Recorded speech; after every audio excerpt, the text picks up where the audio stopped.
If you have a can-do attitude and you want to clean your own upholstery, I love that, but I want to help you so you don't end up ruining it because I see it happen all the time. If you clean upholstery the wrong way, you might as well toss it in the trash. So let me show you what to do and what to avoid. So the first thing that I need you to do is go lift up one of the cushions or check perhaps under the sofa and see what the code is for cleaning.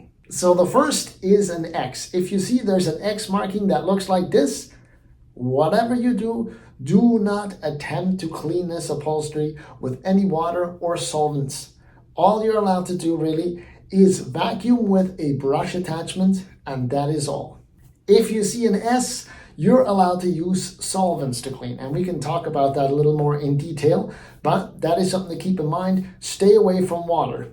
And the most common ones are W and SW. That means you're allowed to use water-based cleaning for the W's, and the WS, that you're allowed to use either or. You can use a water-based cleaning method or a solvent-based cleaning method, and you will not risk damaging your upholstery.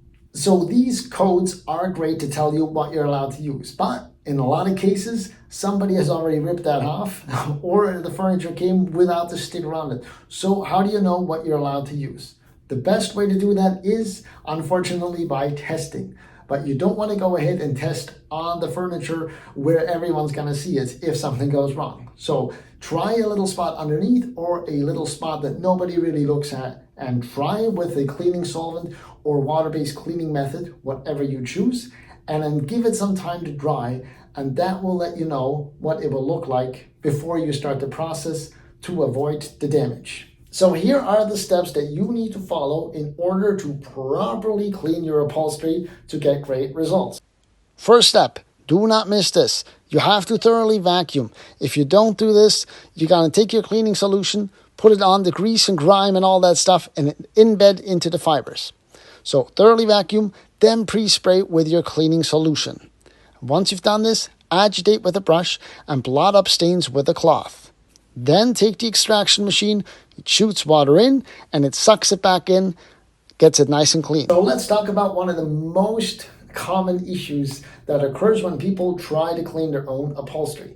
That is oversaturating. So if you use too much water and it just saturated and it doesn't properly dry, what can happen is that any sort of dirt, which we call the wicking process, that is in the cushion will resurface up to the top, and when that's fully dry, it will look awful, probably worse than what you had before, and it is a nightmare and sometimes not even cleanable. Another common mistake that I often see is people try to scrub the heck out of a stain and hope to lift it. But if you see a stain, once you finished vacuuming and then you added your solution, it's always best to blot as much of that stain onto a cloth. So transfer the stain onto a cloth, and then when there's very little of the stain left, then you can use a machine or start scrubbing at it.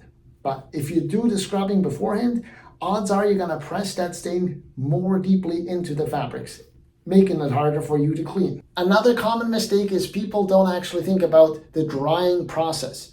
You need to get that piece of upholstery to dry as quickly as possible. So make sure you get nice airflow going with a fan towards it, or perhaps getting a nice cross breeze between two windows, making sure there's enough airflow to dry those fibers, making sure it's nice and clean and dry. If you're still watching the video, I appreciate it, and I can tell that you're serious about getting good results. So I'm gonna share a little secret.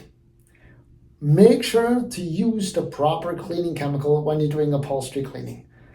I always recommend enzyme cleaners that are specifically designed for upholstery because they make your life a lot easier and they continue working long after you've finished. They help break down the proteins, the bacteria, any sort of staining or organic stuff like coffee, wine stains, anything like that. Those enzymes will break down, and on top of that, they eliminate odors, making your upholstery smell great.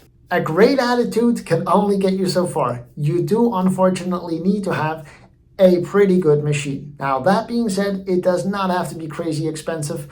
A lot of the store-bought stuff works great, but two things to look out for. So the first thing is PSI. So the amount of water pressure that comes out when you're soaking the upholstery, and water lift, which means the amount of water that comes back out.